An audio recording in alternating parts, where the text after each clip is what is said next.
Hello दोस्तों, स्वागत है आपका कैरियर विल स्टडी में। आज मैं आपके लिए लेकर आई हूँ NCERT solution for class 9th। Subject है हमारे पास हिंदी क्षितिज। पाठ है 6 प्रेमचंद के फटे जूते। तो देखो, इस पाठ में हमारे पास पहला प्रश्न है, हरिशंकर परसाई ने प्रेमचंद का जो शब्द चित्र हमारे सामने प्रस्तुत किया है उससे प्रेमचंद के व्यक्तित्व की कौन कौन सी विशेषताएं उभर कर आती हैं। तो देखो, उत्तर डालेंगे और लिखेंगे प्रेमचंद के व्यक्तित्व की निम्नलिखित विशेषताएं। पहला पॉइंट है, प्रेमचंद सादगी युक्त जीवन जीते थे, वे प्रदर्शनवाद से दूर रहते थे। अगला पॉइंट है, प्रेमचंद एक उच्च विचार वाले व्यक्ति थे। उससे अगला पॉइंट है, प्रेमचंद एक सर्वोत्तम साहित्यकार के साथ एक स्वाभिमान भी व्यक्ति थे। वे हर मुश्किल परिस्थिति का बेधड़क सामना करते थे। उनका व्यक्तित्व संघर्षशील था। ठीक है। उसके बाद हमारे पास दूसरा प्रश्न है, सही कथन के सामने सही का निशान लगाइए। तो देखो, का है कौन सा, देखो इसमें चार कथन दे रखे हैं, का, खा, गा, घा। ठीक है। इनमें से जो कथन सही है उसके सामने आपको सही टिक करना है। तो कथन कौन कौन से हैं? का कथन है, बाएं पांव का जूता ठीक है मगर दाहिने जूते में बड़ा छेद हो गया है जिसमें से अंगुली बाहर निकल आई है। खा पॉइंट है, लोग तो इत्र चुपड़कर फोटो खिंचाते हैं जिससे फोटो में खुशबू आ जाए। गा पॉइंट है, तुम्हारी यह व्यंग्य मुस्कान मेरे हौसले बढ़ाती है। घा पॉइंट है, जिसे तुम घृणित समझते हो उसकी तरफ अंगूठे से इशारा करते हो। तो देखो, उत्तर डालेंगे और खा पॉइंट लिखेंगे, लोग तो इत्र चुपड़कर फोटो खिंचाते हैं जिससे फोटो में खुशबू आ जाए। ठीक है, ये पॉइंट हमारा सही है। तो उत्तर में यही पॉइंट आएगा, खा वाला। उसके बाद है हमारे पास अगला प्रश्न तीसरा, नीचे दी गई पंक्तियों में निहित व्यंग्य को स्पष्ट कीजिए। तो देखो, का प्रश्न है, जूता हमेशा टोपी से कीमती रहा है, अब तो जूते की कीमत और बढ़ गई है और एक जूते पर 2500 टोपियाँ न्योछावर होती हैं। तो उत्तर डालेंगे और लिखेंगे, यहाँ जूतों का आशय अमीरी से है और टोपी प्रतिष्ठा, मर्यादा और गौरव का प्रतीक है। इज्जत का महत्व धन संपत्ति से ऊंचा होता है, परंतु आज समाज में संपत्ति को इज्जत से ऊपर रखा जाता है और इसी कारण समृद्ध लोगों को हमेशा से ही धनवानों के आगे झुकना पड़ा है। उसके बाद खा प्रश्न है हमारे पास, तुम पर्दे का महत्व ही नहीं जानते, हम पर्दे पर कुर्बान हो रहे हैं। तो उत्तर डालेंगे और लिखेंगे, प्रेमचंद ने अपनी वास्तविकता को कभी पर्दे में नहीं रखा, अर्थात कभी ढकने का प्रयास नहीं करा। वे जैसे असल जिंदगी में थे, लोगों से मिलते वक्त भी वैसे ही थे। वे भीतर बाहर एक समान थे। एक और प्रेमचंद को कोई चिंता नहीं थी कि लोग उनके फटे जूतों के बारे में क्या सोचेंगे, और दूसरी ओर कुछ लोग अपनी कमियों को छिपाने के लिए तरह तरह की चीज़ें करते थे। उसके बाद हमारे पास घा प्रश्न है, जिसे तुम घृणित समझते हो उसकी तरफ हाथ ही नहीं पाँव की अंगुली से इशारा करते हो।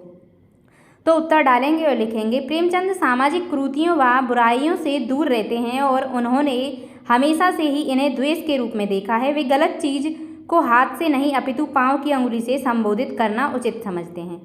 उसके बाद है हमारे पास अगला प्रश्न नंबर 4। पाठ में एक जगह पर लेखक सोचता है कि फोटो खिंचाने की अगर यह पोशाक है तो पहनने की कैसी होगी, लेकिन अगले ही पल यह विचार बदलता है कि नहीं, इस आदमी की अलग अलग पोशाकें नहीं होंगी। आपके अनुसार इस संदर्भ में प्रेमचंद के बारे में लेखक के विचार बदलने की क्या वजह हो सकती हैं? तो देखो, उत्तर डालेंगे और लिखेंगे, अक्सर लोग दैनिक जीवन में साधारण व पुराने कपड़े पहनते हैं और खास मौके पर नए और अच्छे कपड़ों का प्रयोग करते हैं। लेखक ने पहले सोचा कि प्रेमचंद ने विशेष अवसर पर साधारण कपड़े पहने हैं तो रोज जिंदगी में कितने साधारण कपड़े पहनते होंगे, किंतु बाद में लेखक ने अपने विचार बदल लिए क्योंकि उन्हें लगा कि प्रेमचंद का जीवन सादगी से भरा है और यह दिखावे की दुनिया से दूर है। उसके बाद 5वां प्रश्न है, आपने यह व्यंग्य पढ़ा, इसे पढ़कर आपको लेखक की कौन सी बातें आकर्षित करती हैं? तो देखो, उत्तर डालेंगे और लिखेंगे, लेखक ने अपनी बात को व्यंग्य के माध्यम से कही है। प्रेमचंद के व्यक्तित्व की विशेषताओं को व्यक्त करने के लिए जिन उदाहरणों का प्रयोग किया गया है वे व्यंग्य को और भी आकर्षित बनाते हैं। लेखक ने सामाजिक बुराइयों व समाज के दोषों को बड़ी सरलता से व्यक्त किया है। उसके बाद अगला प्रश्न है, पाठ में टीले शब्द का प्रयोग किन संदर्भों को इंगित करने के लिए किया गया है? तो उत्तर डालेंगे और लिखेंगे, टीला रास्ते की रुकावट या ऐसा अपराध है जिसे पार करना मुश्किल है। पाठ में टीला शब्द का प्रयोग सामाजिक बुराइयां, कुरीतियों, भेदभाव, अन्याय, गलत आचरण और अनीति को दर्शाता है, क्योंकि ये मानव के सामाजिक विकास में अड़चन पैदा करती है। उसके बाद है हमारे पास रचना अभिव्यक्ति। तो देखो प्रश्न नंबर 7 है, प्रेमचंद के फटे जूते को आधार बनाकर परसाई जी ने यह व्यंग्य लिखा है, आप भी किसी व्यक्ति की पोशाक को आधार बनाकर एक व्यंग्य लिखिए। तो देखो उत्तर डालेंगे और लिखेंगे, हमारे एक दूर के रिश्तेदार दिल्ली में रहते हैं, अक्सर नए कपड़े, संपत्ति और चकाचौंध वाली वस्तुओं को लेकर दिखावा करते हैं। वे हमारे घर राजस्थान के एक गांव आए। अब हम ठहरे सादा जीवन जीने वाले लोग। उन्होंने हमारे कपड़ों को लेकर एवं हमारे गांव में मिलते पोशाकों को लेकर मजाक उड़ाया, परंतु अगले ही दिन उनके बच्चों को हमारे गांव के बाजार में एक पोशाक पसंद आ गई और लेने की जिद करने लगे और उनके माता पिता को वह खरीदनी पड़ी। एक और उन्होंने मजाक बनाया और अब उसी पोशाक को खरीदा। उसके बाद है हमारे पास अगला प्रश्न, प्रश्न नंबर 8, आपकी दृष्टि में वेशभूषा के प्रति लोगों की सोच में क्या परिवर्तन आया है?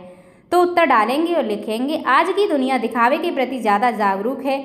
लोग आपका सम्मान आपकी वेशभूषा करते हैं, अर्थात व्यक्ति का मान सम्मान और चरित्र भी वेशभूषा पर निर्भर करती है। आजकल सादगी से जीवन जीने वालों को पिछड़ा समझा जाता है। उसके बाद है भाषा अध्ययन। तो देखो भाषा अध्ययन में हमारे पास प्रश्न नंबर 9 है, पाठ में आए मुहावरे छांटिए और उनका वाक्यों में प्रयोग कीजिए। तो उत्तर डालेंगे और लिखेंगे, नंबर 1 व्यंग्य मुस्कान। तो इसका अर्थ है मजाक उड़ाना। वाक्यों में प्रयोग करेंगे हम, रोहन ने सीमा को व्यंग्य भरी मुस्कान से देखा। उसके बाद है अगला अंगुली का इशारा, यानी कि कुछ बताने की कोशिश। राम ने श्याम को अंगुली का इशारा किया। उसके बाद है अटक जाना, यानी स्थिर हो जाना। वृंदावन को देख श्यामा की नज़र अटक गई। उसके बाद है बाजू से निकलना, यानी कि कठिनाइयों से दूर भागना। वीर मुश्किल वक्त में डटकर सामना करने के बजाय बाजू से निकल गया। इसके बाद हमारे पास आखिरी प्रश्न है इस चैप्टर का 10वां, प्रेमचंद के व्यक्तित्व को उभारने के लिए लेखक ने जिन विशेषणों का उपयोग किया है उनकी सूची बनाइए। तो उत्तर डालेंगे और लिखेंगे, प्रेमचंद के व्यक्तित्व को उभारने के लिए लेखक ने निम्नलिखित विशेषणों का प्रयोग किया है। नंबर 1 महान कलाकार, नंबर 2 उपन्यास सम्राट, नंबर 3 जनता के लेखक, नंबर 4 साहित्यिक पुरखे और नंबर 5 युग प्रवर्तक। तो इसी के साथ आपका ये चैप्टर समाप्त हो चुका है। उम्मीद करती हूँ वीडियो आपको पसंद आई होगी। अगर वीडियो अच्छी लगी हो तो वीडियो को लाइक करें और हमारे चैनल को सब्सक्राइब करें।